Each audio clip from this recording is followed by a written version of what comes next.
On the evening of November 24, 2009, John Edward Jones, a 26-year-old medical student from Virginia, entered the Nutty Putty Cave in Utah County with a group of family members and friends.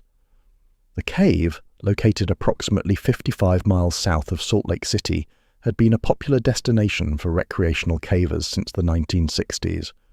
What began as a Thanksgiving holiday adventure would become one of the most challenging cave rescue operations in American history, and ultimately result in the permanent closure of the cave system. John Jones was an experienced caver who had explored Nutty Putty on previous occasions.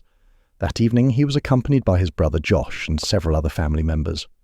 At approximately 8 p.m, Jones entered a section of the cave he believed to be the Birth Canal, a challenging but navigable passage known to experienced cavers. In reality, he had entered an unmapped section that became progressively narrower as it descended at a steep angle. As Jones moved forward through the 18-inch wide opening, the passage constricted further. He found himself in a nearly vertical shaft, approximately 10 inches wide and 18 inches high, positioned head down at roughly a 70-80 degree angle. His arms were pinned against his body, and the configuration of the passage made it impossible for him to move backward or change position. He was trapped approximately 150 feet below the surface and roughly 700 feet from the cave entrance. Josh Jones realized his brother was in serious trouble around 9 p.m. He attempted to help, but quickly understood that the situation required professional assistance. The first emergency call reached the Utah County Sheriff's Office at approximately 9:30 p.m. What followed was a 27-hour rescue operation involving more than 100 rescuers from multiple agencies, including the Utah County Sheriff's Office, local fire departments, cave rescue specialists, and the National Cave Rescue Commission. The rescue presented extraordinary challenges. The passage where Jones was trapped was so narrow that rescuers had to navigate on their stomachs, often unable to turn around. The vertical nature of his position meant that gravity was working against both Jones and his rescuers. Medical personnel who reached him reported that the head-down position was causing severe physiological stress, including difficulty breathing and reduced blood flow to his lower extremities. Rescue teams attempted multiple strategies. They used a rope and pulley system to try to extract Jones from the narrow crevice. At one point, after hours of effort, they managed to move him upward several feet, bringing hope that extraction was possible. However, the primary pulley anchor failed, and Jones slipped back into the narrow passage, deeper than before. The failure of this attempt, which occurred around 1 a.m. on November 25th, was devastating to both rescuers and Jones himself. Throughout the ordeal, rescuers maintained intermittent communication with Jones. He remained conscious and alert for most of the rescue attempt, speaking with those who could reach him. Medical personnel provided what care they could in the extremely confined space, including IV fluids and oxygen. However, the position of his body made meaningful medical intervention nearly impossible. As the hours progressed, Jones's condition deteriorated. The sustained head-down position led to compression asphyxiation, as the weight of his body compressed his chest and lungs, making breathing increasingly difficult. Cardiac strain from the inverted position compounded the problem. Despite the heroic efforts of rescuers, John Jones was pronounced dead shortly before midnight on November 25, 2009. Approximately 28 hours after becoming trapped. The decision to cease rescue operations was made only after it became clear that further attempts would endanger rescuers without any reasonable possibility of success. The narrow passage, the vertical configuration, and Jones's deteriorating medical condition created an insurmountable combination of factors. Following Jones's death, officials faced the unprecedented decision of how to handle his remains. Given the extreme difficulty and danger of recovery operations, and after extensive consultation with the Jones family, the decision was made to seal his body within the cave. Crews used explosives to collapse the passage, and then sealed the cave entrance with concrete. On November 30th, 2009, Nutty Putty Cave was permanently closed, and the entrance was filled with concrete and covered with dirt. A plaque was later installed at the site as a memorial. The tragedy profoundly affected the cave rescue community, Jones's family and friends, and the many rescuers who worked tirelessly to save him. It raised important questions about recreational caving safety, cave management, risk assessment, and the limits of rescue capabilities in extreme confined space environments. Cave rescue as a specialized discipline emerged gradually throughout the 20th century, evolving from informal efforts by fellow cavers into organized, technically sophisticated operations. Understanding this evolution provides essential context for appreciating both the capabilities and limitations demonstrated in incidents like Nutty Putty. Before the 1940s, cave rescue was largely an improvised affair. When someone became lost, injured, or trapped underground, local cavers and community members would organize search and recovery efforts using whatever equipment and techniques were available. These early rescues often succeeded through determination and ingenuity rather than specialized training or equipment. One of the first documented organized cave rescues in the United States occurred in 1925 at Sand Cave in Kentucky, where Floyd Collins became trapped while exploring a narrow passage. The incident attracted national attention, with reporters and rescue workers descending on the remote Kentucky location. Despite intensive efforts involving drilling operations and multiple rescue attempts, Collins died after being trapped for approximately 14 days. The incident, though ultimately unsuccessful, highlighted the need for specialized cave rescue techniques and equipment. The Floyd Collins tragedy taught the caving community several critical lessons. First, it demonstrated that surface-based rescue techniques were often inadequate for underground emergencies.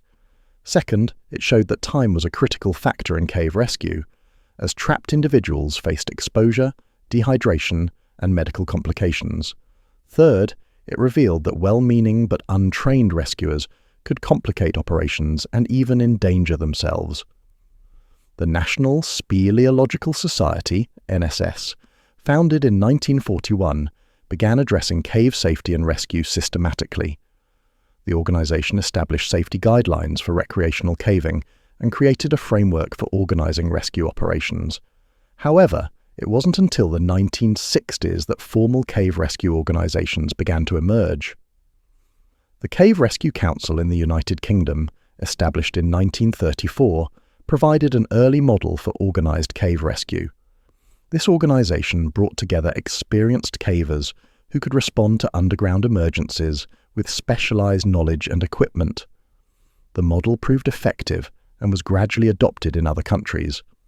In the United States, the National Cave Rescue Commission, NCRC, was established in 1976 under the auspices of the National Speleological Society.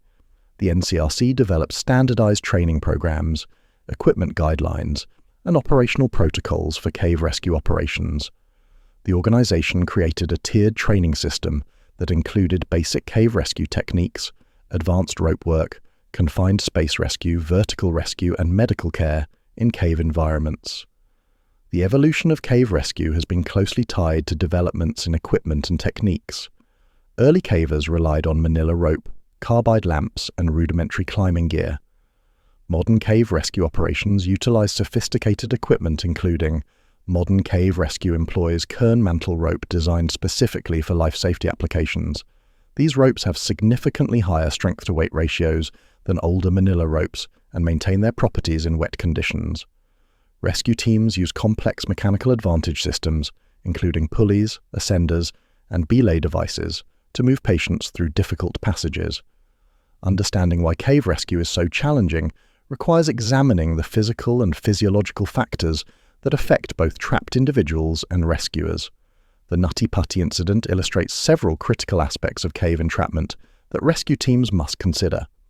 Caves present unique physical challenges that differ fundamentally from surface rescue environments. The primary factors include many cave passages are barely wide enough for a human body. In extreme cases, like the passage where John Jones became trapped, the available space may be less than 12 inches in any dimension. These constraints severely limit what rescuers can do. Equipment that works effectively in open spaces may be impossible to use in tight passages. Even simple tasks like changing position or reaching for equipment become extraordinarily difficult. Cave walls are not uniform or predictable. Passages may narrow unpredictably, contain sharp projections, or have surfaces that provide poor friction. The rock itself may be unstable, particularly in caves formed in softer materials like limestone or gypsum. Rescue efforts that involve drilling, breaking rock, or applying force to anchors must account for the possibility of causing collapses or further entrapment. When a person becomes trapped in a vertical or near-vertical passage, gravity becomes a significant enemy. In John Jones's case, his head-down position meant that gravity was constantly pulling him deeper into the narrow crevice. Any attempt to extract him had to overcome not only friction against the rock walls, but also the component of his body weight pulling him downward.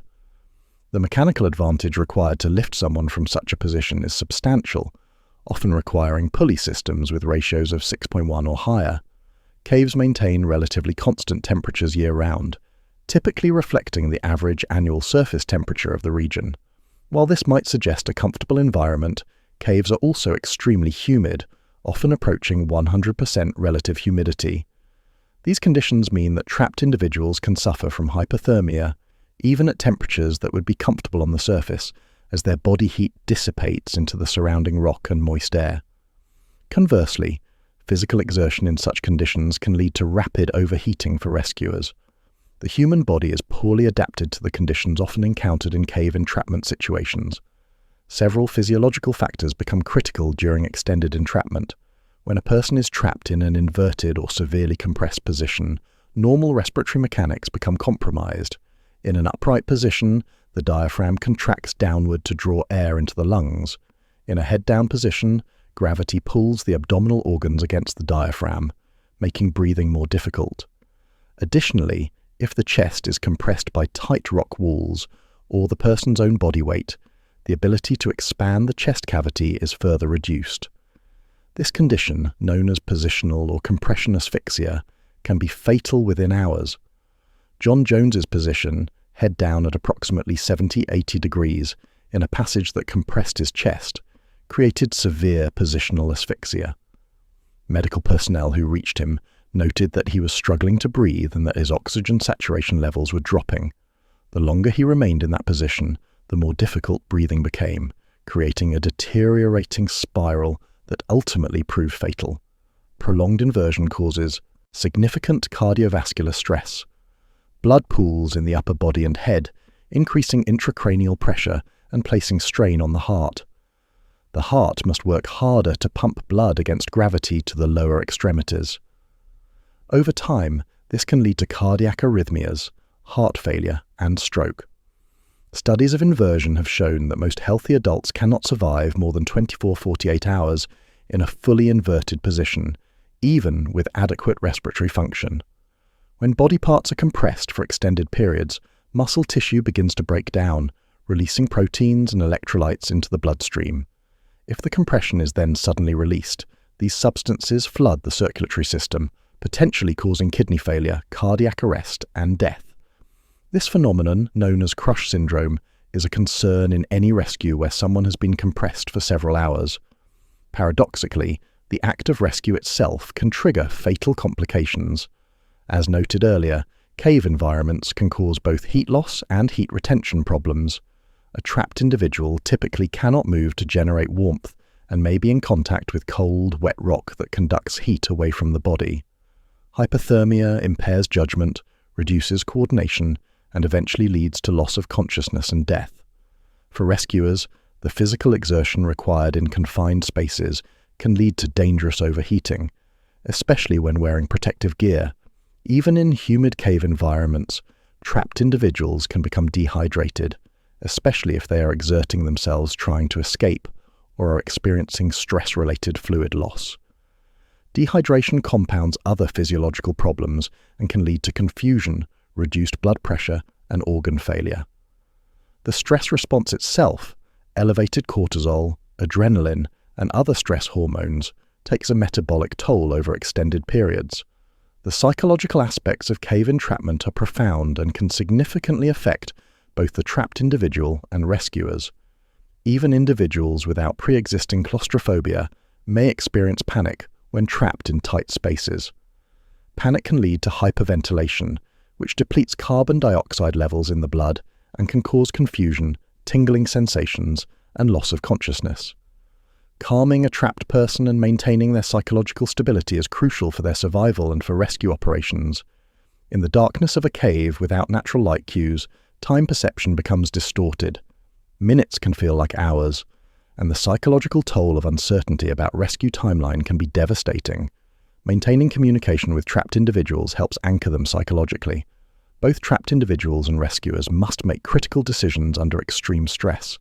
The literature on decision-making in crisis situations shows that stress can impair judgment, narrow focus, and lead to fixation on single solutions while ignoring alternatives. Training and protocols help counteract these tendencies, but the unique circumstances of each cave rescue often require improvisation. Cave rescues take a significant psychological toll on responders, especially when they are unsuccessful. Many of the rescuers who worked on the Nutty Putty operation reported lasting psychological effects, including guilt, nightmares, and symptoms consistent with post-traumatic stress disorder. The intimate nature of cave rescue, being in close physical proximity to a trapped individual, sometimes being able to speak with them but unable to help, creates particularly intense emotional experiences. Examining other significant cave rescue operations provides context for understanding both the possibilities and limitations of rescue techniques. Each incident has contributed to the evolution of cave rescue protocols and capabilities. Though mentioned earlier, the Floyd Collins incident deserves detailed examination as it established many principles that still guide cave rescue operations today. Collins, an experienced cave explorer, was attempting to open a new entrance to Sand Cave in Kentucky when he became trapped by a falling rock that pinned his leg. The rescue attempt drew national attention and involved dozens of volunteers, professional miners, and even Army engineers. Rescuers initially tried to reach Collins through the narrow, twisting passage where he was trapped. They were able to speak with him, provide food and water, and even conduct newspaper interviews. However, the passage was too tight to remove the rock pinning him. Attempts to widen the passage failed when it became unstable and collapsed, cutting off direct access to Collins entirely. Engineers then began drilling a vertical shaft to reach Collins from above, an operation that took days with the equipment available in 1925. By the time the shaft reached his location, Collins had been trapped for approximately 14 days and had died, likely from exposure and dehydration. The Collins rescue taught several crucial lessons. Time is critical in cave rescue. Improvised efforts by untrained volunteers can worsen the situation. Communication with the trapped individual is essential but not sufficient, and some situations may exceed available rescue capabilities, regardless of effort expended. One of the worst cave disasters in British history occurred in June 1967, when 6 experienced cavers became trapped in Mossdale Caverns in Yorkshire during a flash flood.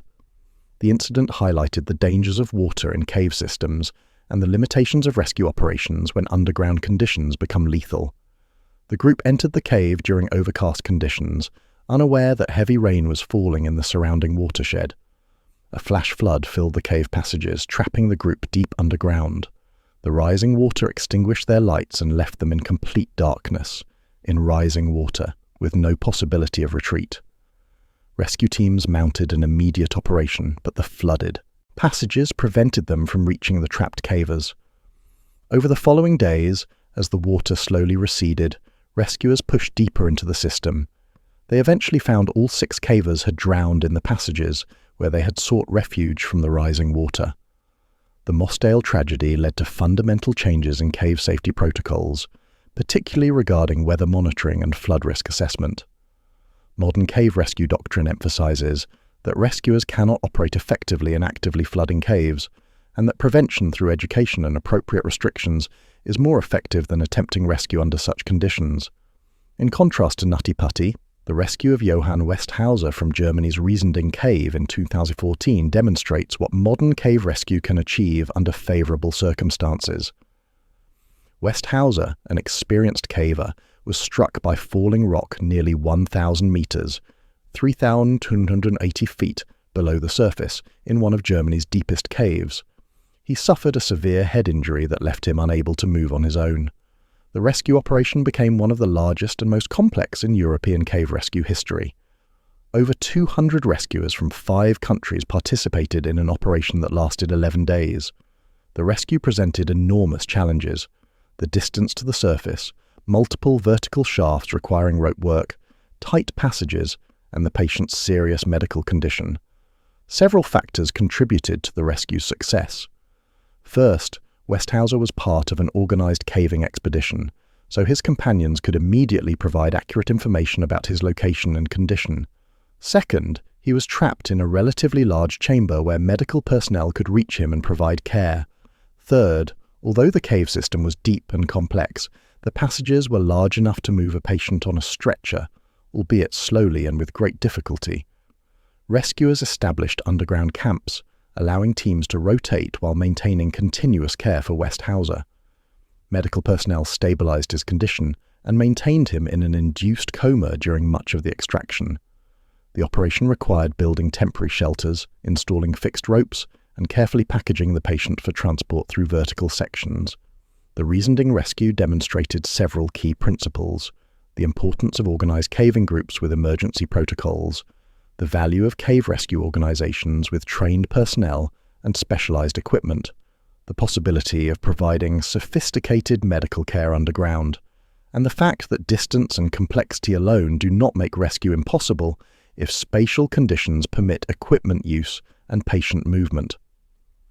Perhaps the most famous recent cave rescue involved 12 young soccer players and their coach trapped in the Tam Luang cave system in Thailand in June 2018. While this incident differed significantly from typical cave rescue scenarios, it illustrated both the potential and limitations of modern rescue capabilities. The group entered the cave during the dry season, but became trapped when unexpected monsoon rains flooded the passages between them and the entrance. They took refuge on a muddy slope approximately 4 kilometers from the entrance and about 1 kilometer underground. The flooded passages made conventional rescue impossible. The initial challenge was simply locating the group. Cave divers, including some of the world's most experienced, spent days navigating flooded passages, installing guide ropes and searching side chambers. The discovery of the group alive after 9 days was itself remarkable. Once located, rescuers faced an unprecedented challenge: how to extract 13 people, most of whom could not swim, through kilometers of flooded cave passages, including sections completely submerged. Various options were considered, including drilling from above, waiting months for the water to recede naturally, and teaching the boys to cave dive. Ultimately, the chosen solution involved sedating each person and having experienced cave divers transport them through the flooded sections. This approach carried significant risks. Sedated individuals could not breathe independently through diving equipment, requiring divers to monitor them constantly and ensure their airways remained clear. The operation required hundreds of support personnel, massive amounts of equipment, and took 3 days to extract all 13 people. Tragically, one Thai Navy SEAL diver died during the rescue operations. The Thai cave rescue succeeded because of several factors: international cooperation bringing the world's best cave divers to the site, massive resource commitment from the Thai government, the physical resilience of the trapped individuals, favorable conditions in the chamber where they were trapped, and the willingness to attempt an unprecedented and risky rescue technique. Comparing these incidents reveals patterns in cave rescue outcomes. In incidents where trapped individuals are in large enough spaces for rescuers and equipment to operate, Riesending Thai Cave, rescue is generally possible given sufficient resources and time. In extreme confined spaces, Nutty Putty, Floyd Collins, rescue may be impossible regardless of effort. Some situations allow for extended rescue operations, Thai Cave, Riesending, while others deteriorate rapidly, Nutty Putty. The difference often relates to the trapped individual's position, medical condition, and environmental factors. Flooded passages severely limit rescue options, Mossdale, Thai Cave. Modern cave diving techniques expand possibilities, but cannot overcome all water-related obstacles. The ability to provide medical care to trapped individuals can be the difference between life and death, but this care is limited by spatial constraints and available equipment. Rescues involving organized caving groups with established protocols and communication systems, Riesending, tend to have better outcomes than impromptu recreational caving incidents. The evolution of cave rescue over the past several decades has created increasingly sophisticated operational frameworks. Understanding these modern protocols illuminates both what rescuers can accomplish and the inherent limitations they face. In the United States, the National Cave Rescue Commission, NCRC, provides the organizational framework for cave rescue operations. The NCRC is not a first responder organization, but rather a coordinating body that maintains rosters of trained personnel, develops and teaches standardized courses, and provides consultation to local agencies during cave rescue incidents. The NCRC training system includes several levels. The Nutty Putty incident prompted significant discussions within the caving and rescue communities about cave management, safety protocols, and the limits of rescue capabilities.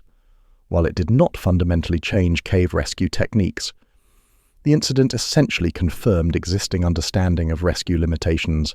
It did influence policy and practice in several areas. The permanent closure of Nutty Putty Cave marked a significant shift in how some agencies approach cave management.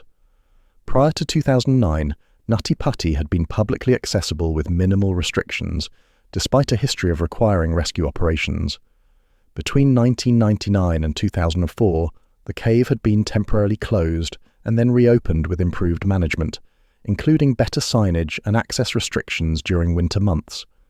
After the 2009 tragedy, the decision to permanently seal the cave was controversial within the caving community. Some argued that closing caves eliminates opportunities for education and recreation, rather than addressing underlying safety issues. Others contended that some caves present inherent risks that cannot be adequately managed through education and signage alone. The incident prompted land managers and cave owners to reassess their policies. Several outcomes emerged. The sealed entrance to Nutty Putty Cave serves as a memorial to John Jones. A plaque at the site acknowledges his death and serves as a reminder of the risks inherent in cave exploration. For the caving community, the incident remains a touchstone, a reminder that despite skill, experience, and preparation, some situations exceed human capability to manage. The Jones family has handled their loss with dignity, requesting privacy, while acknowledging the heroic efforts of the rescuers. The incident affected numerous people: John's wife Emily and their daughter, his extended family, the rescuers who worked tirelessly to save him, and the broader community that followed the rescue attempt. Cave rescue continues to evolve. New equipment, refined techniques, and improved training gradually expand what is possible. However, fundamental constraints remain.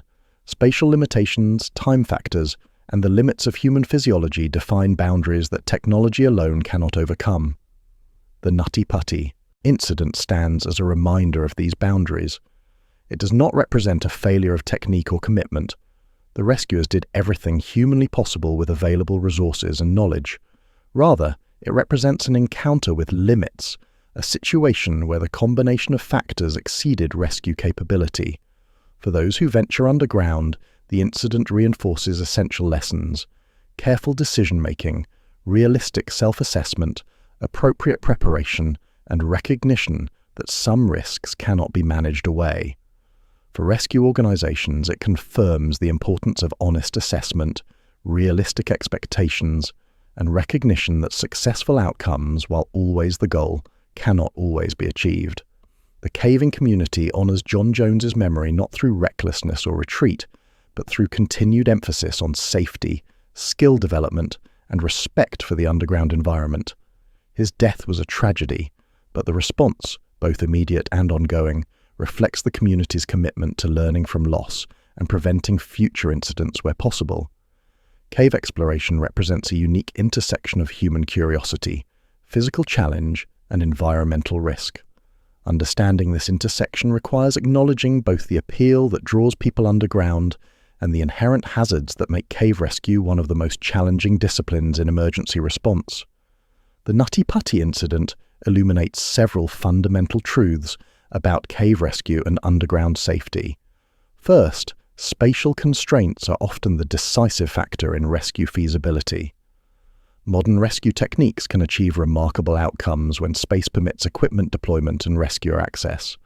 However, when passages become too tight for effective intervention, even the most skilled rescuers and sophisticated equipment may be unable to change outcomes. Second, time operates differently in cave rescue than in many emergency scenarios.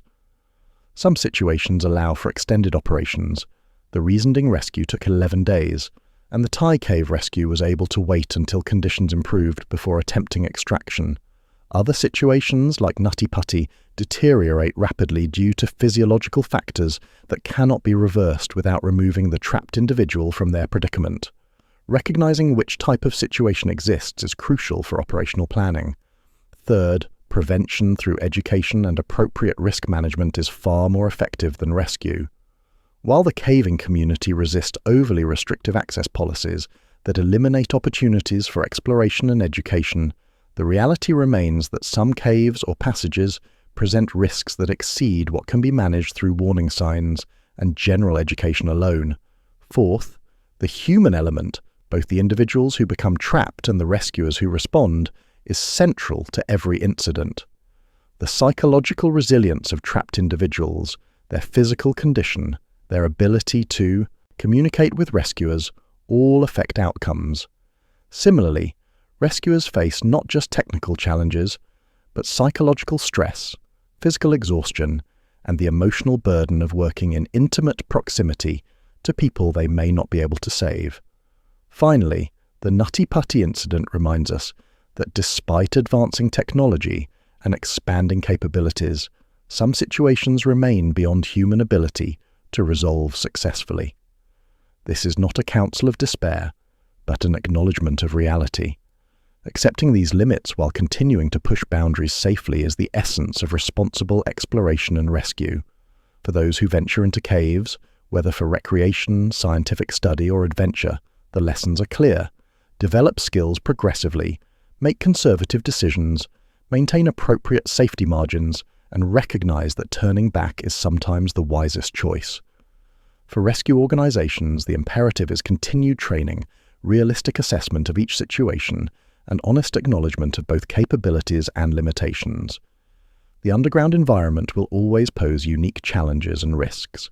Human ingenuity has developed remarkable capabilities for exploring and, when necessary, conducting rescues in cave systems. Yet the fundamental nature of caves, their darkness, their confined spaces, their isolation from the surface, means that some risks cannot be entirely eliminated. The story of Nutty Putty Cave and the broader history of cave rescue is ultimately a story of the complex relationship between human ambition and natural limits.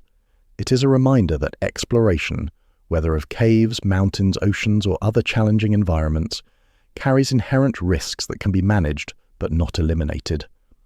The proper response is not to abandon exploration, but to approach it with appropriate respect, preparation, and judgment. John Jones entered Nutty Putty Cave on a Thanksgiving holiday evening, seeking adventure and family time. His death was a tragedy that affected his family, the rescue community, and the broader caving world. The response to that tragedy, the heroic rescue attempt, the difficult decisions that followed, and the ongoing efforts to learn and improve reflects the best of human character: courage, dedication, and the determination to prevent future tragedies where possible. The sealed entrance to Nutty Putty Cave stands as both memorial and reminder, a testament to the risks of underground exploration and the limits of human capability, but also to the bonds of community, the value of life, and the importance of learning from loss.